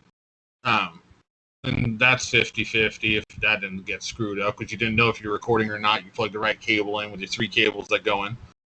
And then also, you don't know, your friends are going to talk about it the next morning. So you have to, if you miss it, you got to wake up like at 3 a.m. and watch the fucking thing. Well, no offense to either of us, but when we were like, hey, have you watched it? We're both either like, oh, no, I'll watch it later. Got it saved. I'll just go to this website. That's part of it. There's no, what do you want to call it? Not oomph, but like, you can watch it anytime now. It's not like if you don't, you missed it. You're like, fuck it. Now I got to tune in next. I got to wait a whole nother week. Damn it, Yeah. So I guess at that time it was perfectly underexposed, I guess, because there was so much mystery. Plus, you had guys be heroes. You didn't know anything about them. That's where social media comes in. And then here, how do you feel? We've had a talk about this before. The terminology being thrown around by fans, maybe sometimes commentators, anyone who's not an actual professional wrestler in the business or a manager. Yeah, I don't like it. I don't like it. But I mean, I've said gimmick a million times around this house, and it's I feel it's universal in that word, kind of like heel and face. Yeah, I think that. As far as kayfabe, maybe like even getting them over, heat, getting those, like getting more in depth to those terms, putting on a clinic, and that's where Michael Cole pisses me off. Yeah. What's the other one? Fucking. Yeah, when they start saying bumps, like he just took a big ring. I'm just like, huge bump. It's like, or fall. It's like, dude, like, no, that was like he got slammed. Like, shit, dude. Like, he didn't take a bump. Like, I mean, he did take a bump, but don't tell people he took a fucking bump. Yeah. Like, change what you're saying. And with so much TV content out there now, and you got to come up with storylines every week, write a show every week, but you're writing multiple shows a week, your stuff is so diluted. It's not as thick of a storyline now. You got to come up with a storyline for these guys over here and a storyline for these instead of just doing one show, putting it all together and having a bigger storyline. Yeah. I don't know. I think a lot of this shit really has to stamp down. You got Dark Side of the Ring. Now you have A&E. And both sides are telling, I guess now, 2 different stories. You got one doing the Ultimate Warrior Dark Side of the Ring and the Ultimate Warrior A&E thing. And some are burying him, some are putting him over, or one. It's silliness. It comes off as, politicians like Democrats and Republicans on one side telling their story and one side telling the other. And it's silly because at the end of the day, they're made up fucking characters. Yeah. And I get the people who played them can be assholes and shit like that. Well, that's the same as someone at your job. It could be a teacher. It doesn't mean because they teach children they're this fantastic, great thing. As soon as they get home, they could be a drunken fucking asshole. Some are. And so it's like, it's I think we need to pull back a little bit, and before it gets so diluted, next thing you know, I have Mickey Mouse and Donald Duck and the ring with zombies around it. And I seriously mean like the actual characters, because that's where I see WWE going. But yeah, being bought by Disney. What's that? Being bought by Disney. Yeah, it's gonna happen. Gonna buy them. Or Peacock, I guess, but. Well, yeah. Doesn't Disney already have Peacock or something like that, or whatever, NBC? Maybe. I mean, there probably some. Yeah, probably. Everyone's intermingled with each other nowadays, even if they say they hate each other. It's where it's like China hate each other, but we're all selling. Did we hit the topic last week of John Cena? Oh, dude, I just saw it on something. We didn't. We should save that maybe for next week. Yeah, when Rob's here, because he'll have some good input on that shit. Yeah, because I just found out about it yesterday.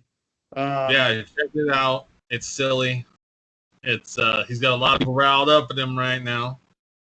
But yeah, I think honestly we need to pull back. Less content, more mystery, better fucking characters. I mean, the best thing that's come up in a while is the Fiend, and then we set his ass on fire. Yeah. So, I mean, he's a character that makes my daughter freak out. What? It makes my daughter freak out a little bit when she sees the Fiend. So I'm like, oh, that's awesome. Yeah. It's awesome. That's what he's supposed to do, is make kids freak out. Yeah. So this will be a short little rant for this week, because we're gonna, like I said, it's been a crazy week, and I'll fill in that part of the craziness at the end of the show and what's coming up and big things and moving into exposing ourselves some more in the wrestling way, not in the trench coat. Oh, come on. I'll save the candy for the playground. So that's pretty much what we talk about. And that's Steamboat and Luger. We're still on that search. Watched a couple more matches. Someone come on. And fell asleep. I watched the Luger match, man. We fell asleep. That did it. It was against one of the Steiners. And just, I couldn't do it. There's a whole lot of circling around each other. Just walking around the ring. Just walking and going and going. I'm like, lock up, you motherfuckers. And I know the Steiners can go. I know they can go. That'll be an awesome one. I always want to talk about Scott Steiner. That's the guy who does the promos and makes you uncomfortable. Yeah. But yeah, so we're continuing the search. Still stays the same on my end, and I'm sure on your end too, with Steamboat and Luger. Just the fans not there, and in my eyes, the talent's not there. Like I said, I've seen some horrible overselling.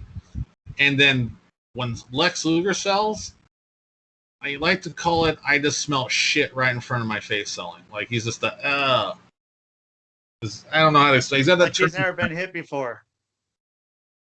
Oh, no, he hasn't. No, he hasn't. I mean, I'm sure he did later on once he pissed someone off in the business. But yeah, I'm sure he has not. Yeah, he sounds like he's never been hit before and never fucking had that shit done to him. And it's hard fucking watching that shit. Come on. So a quick one. What top 3 movies? Standouts. They can be wrestling movies, or they can be movies with wrestlers in it. What top 3? Yeah. Okay. I know 2 of mine will probably be the same as yours. Number 3 would be, man. Number 3, I go Ready to Rumble. Ready to Rumble. Ready to Rumble. Mine's Condemned. What? Condemned. Oh, Condemned. Okay, all right. With Stone Cold. Yeah, so it's not really a wrestling movie, but I like that movie. It's got a wrestler. Fits. What's your second? Second. Shit. Fuck. Can't even think of any wrestler like. How about what's that movie? Oh, Roadhouse. Oh, what? Because got Terry Funk. Yeah, I'll take that. What about Mine, you? mine live. Is what? They live. Fuck, why didn't I think of that? Okay, I'll put that as my number two. I'll Right I'll, now, I'll switch that. what's the number one? Dude, number one is Kayfabe the movie. Mine's No Holds Barred. You know, I thought about putting No Holds Barred on there, but Just because of the it's Dookie comment. yeah. Dookie. Dookie. What's that smell? Oh, it's Cutie. Dookie. Yeah, no, Yeah. I thought, yeah, I was just sitting there the other day and saw No Holds Barred commercial come on. And Yeah. it was just fucking, like, the music, just the best way to explain this whole, I think Coliseum video did it, or maybe Coliseum didn't do it. I don't know, but that bouncy music beats to it with, like, usually the stars falling down in the background, the swirling, I don't know, it's just always what I got out of it. But yeah, it was so cheesy. It was pathetic. It was pathetic. So what do you think about the crowd being back on the pay-per-view? You said you got Thank the God. yeah?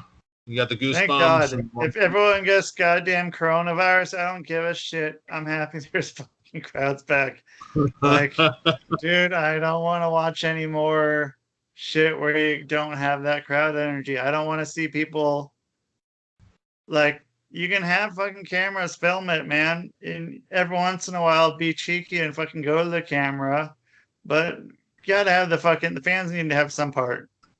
That's me. I don't know. Yeah, no, the fans are a big part. 'Cause without your fans, you're not a star or a wrestler, Yeah. whatever you. Yeah. You have to have fans. I mean, you got to have an abundance of them. Well, no, you don't, because I mean, we've been at shows where weather might have not been that great, and I think the lowest show I've been to, I'm saying fan wise, is Hello? 20 folks. Oh. So Wait, what? yeah. Wait, what? I was talking about being at a show with 20 folks. You know, it just depends on how people are. Wrestlers? No. Yeah, there's more wrestlers than an actual crowd. Yeah, I've been on those shows. Yeah. Where you're like, did someone post this up for the wrong day and nobody knows about it? Side one real quick is have you heard about the New Japan WWE talks? Nope. So because of Daniel Bryan leaving or not having a contract, the word is that he wants to go to New Japan. Vince wants him to stick around, so now they're in talks with New Japan. And Daniel Bryan working New Japan and WWE and possibly some crossover. Wonderful. I love it. Well, it'd be new. It'd be entertaining and something there. But my thing is, can the WWE guys who are in a box most of the time actually work with international talent like that? Because if I remember right, everything's done on a different side, right? Everything's done on a different side? You know how everything's done on the right side? Mexicans. Is that? Oh, is it just lucha? Just lucha. Yeah, nope. Japanese are all left too. Nice. Which is good. Yeah, no, I'm interested. I'm going to follow it this week and get some more detail on it. I want to see more crossovers. I'm not talking about Impact AEW because not to shit on it. And we've got some friends over in those companies. Yeah. They're kind of two in the same to me right now. Impact AEW, I know AEW is more well-funded, more well put together, but I just feel like that they're similar. And the retrospect of what level they're on with their talent. And then AEW is buying these guys that are already washed up or used or their health's declining, and I don't know. So I want to get into a hot topic. Yes. It'll be a good way to end the show today. We've talked about the transgender Ooh. thing, right? Now, on Monday night, I don't know how much Raw you've been watching. I jump into it with a bucket because usually I puke halfway through this shit. Do you know who Reginald is? No, not a clue. All right, so Reginald is this Reginald worked with manager Santana / Garrett. assistant to the girls. Wait, is that what? Assistants to the girls? Yeah, so he's like a manager, and he comes out. I think he was coming out with Carmella first, and then ditched Carmella, and now he's with like Nia Jax and Shayna Baszler, and he's like he's their bitch. Okay. And Sure. then I guess this week it was Shayna Baszler versus Reginald in an intergender match. So is this to kind of like push the we need fucking a bunch of soy boys kind of thing here? I don't know, because it's not like it's Charlotte Flair versus Randy Orton, which I'm saying that in a way that they're both at the top of their game, in both of their genders here, and that, you know, if you're gonna put an intergender match, you put those together. This is more of a joke thing where Reginald's more of that guy who gets his ass whooped and starts running around the ring screaming kind of guy.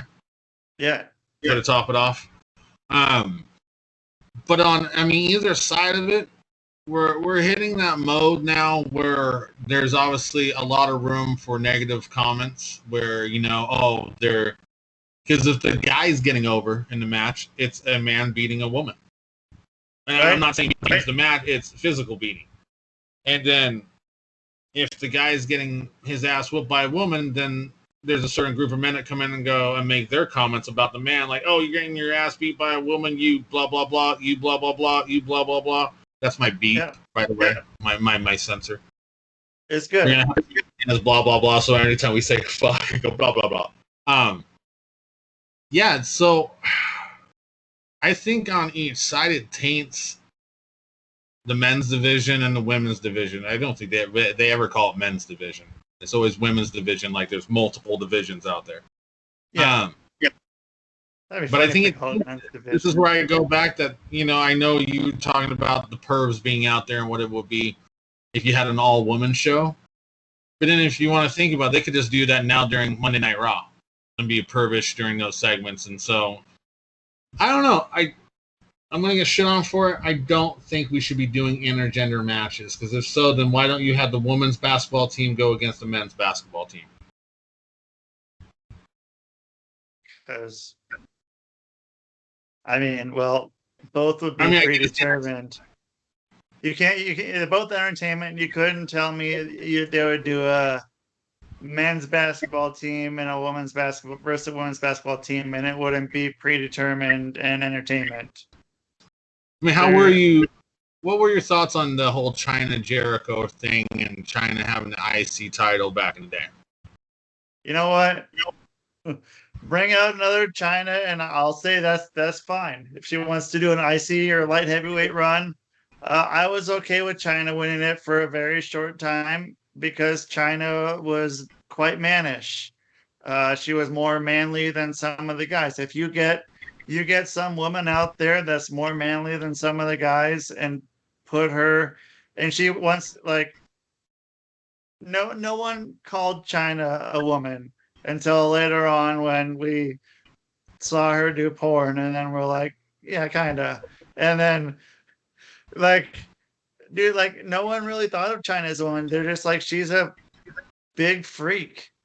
I mean, woman, but she's a big freak. Like, if she's getting beat up on, it wasn't she was getting beat up on because she's a woman. It was like she was a big fucking weirdo, man. Like, I don't know. How do you feel about it?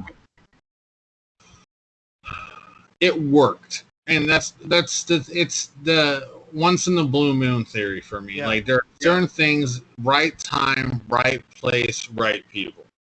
Yep. And Jericho is great. You're calling an intergender match. Now we're separating things here. So they're not pro wrestlers anymore. They're man and woman. You know what I mean? That's why I go back to the Britt Baker versus Shida match. It was It was a wrestling match. That's what was great about it. And then if we do these intergender matches, we'll look at the title of it. Look what we're focused on. The story is going to be, it's an intergender match. The story isn't there's a story about, for some reason they're pissing each other. It's like, the story is, well, it's a man and a woman, or quote unquote man and quote unquote woman, whatever people want to identify as in their spectrum. They fucking just, like, that becomes the whole thing. Like I was talking about with my Saved by the Bell podcast. Like on the new season or the new reboot thing, there's a character on there, high school. There's a fucking trans girl, but like her character is not the trans girl. Like she actually, like the whole stories aren't about her just being fucking trans. They don't like even really bring that shit up. Like it's just she's another character who happens to be fucking trans person, whatever. That's fine. And like if that intergender match is like that, where they didn't really talk about it, I'd be okay with it.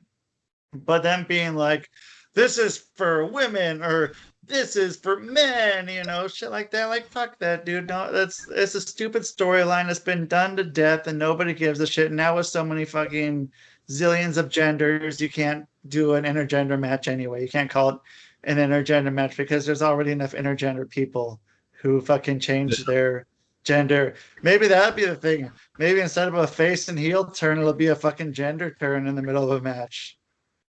Yeah. That dude, fucking know that. Like, it's 2021, dude. Yeah, there's got to be some separation because I mean, kind of like we were talking about where it's influencing other TV shows. I just watched Rugrats the other day. Where they're like, remember Lil and Phil? Like what? The twins, Lil and Phil? Yeah. Their mom's gay.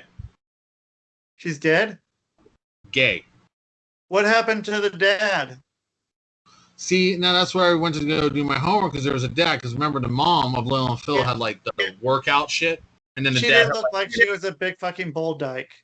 So in the new shows, the rebooted shows, she's gay in it, and like everything that I'm turning on, and like, dude, like I said before, I have no problem hiding what I've done in the past, and that's that I was a stripper at a gay bar, and I've been in that community and worked around the homosexual community, worked around the transgender community, and I'll just put it this way, it was normal then. Like, everything was fine, everything was going good, yes, there's still some things that need to be worked out, like insurance, if you're getting married and all that stuff. I'm all for it, because everyone needs insurance, health. Someone, fucking get married. More power to you. I don't care if it's 2 guys, 2 women, 2 ducks, 2 dogs, 2 cars. I don't care. But when we start sitting there, and vice versa. If you had a homosexual network and it was about, homosexual lifestyles, TV shows, and all of a sudden a straight family showed up on the sitcom, it's gonna be, why are we doing it? Oh, because we have straight, movement, stuff like that. But a lot of that's going on. And there's ways to do it, and there's where to put it in and where it deserves to be put in and the time for it. But when you're forcing it down people's throats or in front of them, it gives people sometimes a bad taste and a negative look at it, and they walk away saying something they shouldn't be saying because of how it's being portrayed. And I know people are trying to portray things in a positive light, like the intergender matches, like women and men can do the same thing. I'm not going to go into that personal issue there, but it's got to be done in a certain way. The China and Jericho thing, it was done well. So let's go into another one. Tessa Blanchard. No, she's not China. I mean, she's fucking pretty, not bulky, but she's like, she's a Blanchard. She's fit. But she's not China on the fucking gas with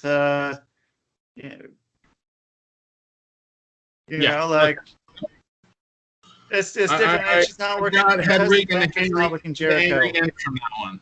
I got some Hedwig and the angry inch from that. So you ever seen that movie? What? Hedwig and the Angry Inch.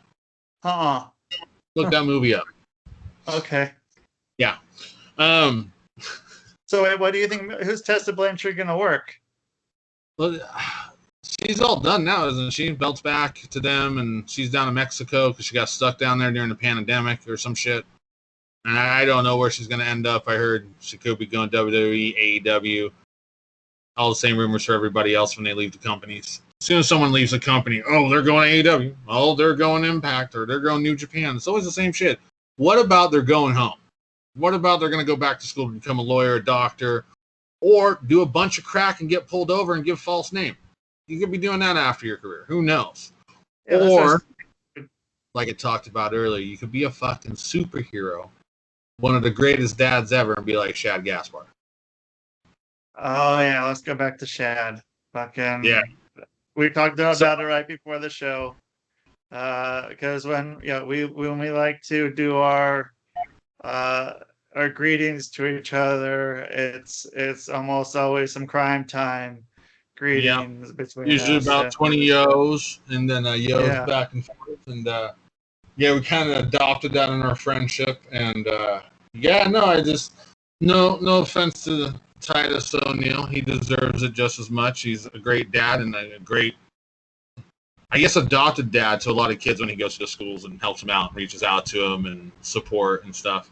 But if no one knows the story, Shad Gaspar passed away last year, saving his son. They were, I think they got pulled out with a riptide or something like that, or a wave. They got pulled too far out as the lifeguards the Coast Guard showed up to save them, and the water was pretty choppy and they were going under. The last thing Shad got to do was hold his son up out of water and put him into the boat to save his life, and then Shad went under and lost his life. And last thing he ever got to do was be the greatest dad ever. Yeah. I mean, that's you can't top that. I mean, you're good for your life. No matter what you did before, you ended that way. Yeah, how many kids in this world grew up saying, I don't know my dad, and or my dad's a dick, and anything. This kid will grow up always saying my dad was my hero. Yeah, my dad fucking. Yeah. Shit, man. He was Brody Lee. He didn't save his kid's life, but he definitely gave him a brand new life after losing his life. So, yeah, there's guys in the business, man. There's women in the business that give it such a great name and a positive look, but there's so many out there that taint it. And there's so many things that look. Intergender matches, Steamboat, Luger. I mean, there's so much that taints the that's basically what's ruined the business, man. It is fucking intergender matches, Luger, and Steamboat. If those three things were fucking better, wrestling would be fucking amazing. Yeah, it would be. Yeah, and that's the thing, man. It's just we got to get to that point again. The oversaturation, the business being exposed. Too many shows. I mean, I like wrestling. I mean, I'll watch wrestling 24 hours a day. But when you're not giving good storylines to get me hooked in, all I'm doing is watching match after match. And if I want to do that, I'll watch UFC. I like that. And but I know I'm not getting any stories out of it. Yeah. I'm not. Kobe Covington will put a show on, put a promo on. Izzy Adesanya or whatever is Adesanya or the champ right now. He puts on a good one. John Jones when he's not messing around with snow and shooting guns. But yeah, man, there's just a way to do things, and I think at this point, everyone in the wrestling biz, including fans, need to step back. We need to get a grasp on what this shit really is. I think we've gone and tried to make it more real than it really is. Like, we like to have that real feeling from wrestling. But when I see a 7-foot man in the ring and a 4-foot Riho in the ring, and Riho's beating the shit out of this 7-foot giant, that's my bathroom break.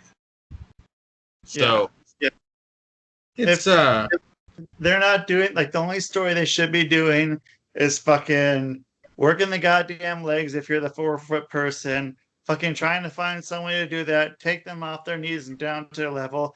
But if they're fucking jumping up and doing Hurricane Ranas and the fucking 7-foot person's trying to, like, they're doing, actually doing the Hurricane Rana and, like, anyone over 6'3" should never be Hurricane Rona'd by, I don't think anyone.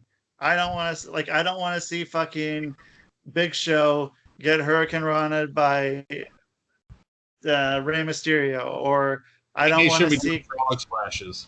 No giant should be doing frog splashes. no. Well, on that, I think we should rock and roll. I gotta do some things. I gotta take my medicine, and I need to pack some stuff up. I need to That's get. right. Gotta get on the road and the moving, and Yeah, I'm driving. I'm not driving. I'm flying out, man. My car died. I think I told you that, right? No. My van died the day before I was gonna leave, so I ended up selling it and taking my girlfriend's car. I sold it to the mechanic, and yeah, so I don't have a car right now, and but it was kind of nice driving my girlfriend's car. She has a little car, so driving to Cincinnati, I got much better gas mileage than a van. But now as soon as I get to Utah, I gotta go find a car first thing. I got a place, but I need to find a car, and Yo, the if that Mormon doesn't happen, Motors. if it doesn't happen, I gotta wait until my fucking scooter gets there. And dude, I got the sweetest shirt. Shout out to Mojo Casher if they're ever gonna watch this shit. Listen, they hooked me up. I got a shirt that says, if you on back so you can read this, the bitch fell off. You know, one of those. And I'm gonna ride around on my scooter through town once I get to fucking Salt Lake City. Just wearing that, man. That's a conversation starter. Yeah, especially on a moped, man. You're on a moped wearing that shit. And now I got my fucking Mexican cowboy boots. Like, dude, I'm gonna be getting all the fucking heat out there. You just need some assless chaps now, so you'll be good to go. Oh, I need to call up HBK. No, yeah, right. No, so coming up in the next few weeks, I'll give out more detail. We're gonna be doing those giveaways, like I said. I'm gonna be hooking up a couple guests, and I'm not gonna say too much now, but Threadheads themselves has gotten themselves into a pretty sweet deal going on with a couple stars that used to work for the WWE. We got an exclusive thing coming up. As more of it comes along the show, and like I said, giving out giveaways. We got the Threadhead Shed coming soon. Yeah, and it's wild. Got all kinds of new miniature shit coming into the world, and I'll be catching up on wrestling this week, like always. Podcasting more shows to listen to, and yeah, and before I know it, we'll be right back to it. So yeah, man, yeah, it's gonna be a good one. Fucking check out the Threadhead. Check out the threadhead.cc. It's shop. Oh man, we need to at Threadhead CC. Yes, you were on it. I'm not Threadhead even not. CC. You're right there. Bam, bam. Little glow on there. There you go, Threadhead CC. You so get that shit. You fucking tell them that Rusty sent you. See these guys? Sent you. Some new days. See what they're holding? Champa right there. Some Champa. Yeah. Those are some custies. So, yeah, man. No, it's gonna be a crazy week in the Threadhead household and all that good stuff. And when we come back next week, hopefully Rob will be with us. Hopefully, we'll continue that adventure, the Steamboat Luger saga, wherever it takes us. Which right now, kind of like their careers, fucking nowhere. Yeah. But yeah, with that, we're just 1 minute away from actually wrapping up exactly 2 hours. So we'll leave it like this. We've said always, be kind to each other.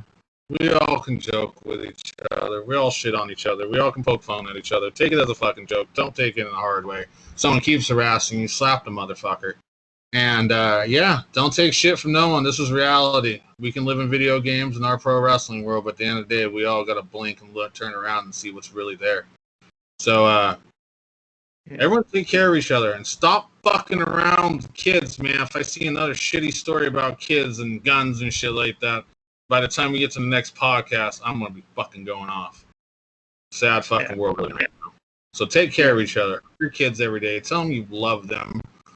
And before you go to sleep, rip some ass and do a Dutch oven. Fuck yeah. I'm Mini G. On the show every week. Oh, yeah, I can only imagine what it'll be like next week. But yep, with that, I'm Mini G. I'm Rusty Diamond. And we are out. So long, folks.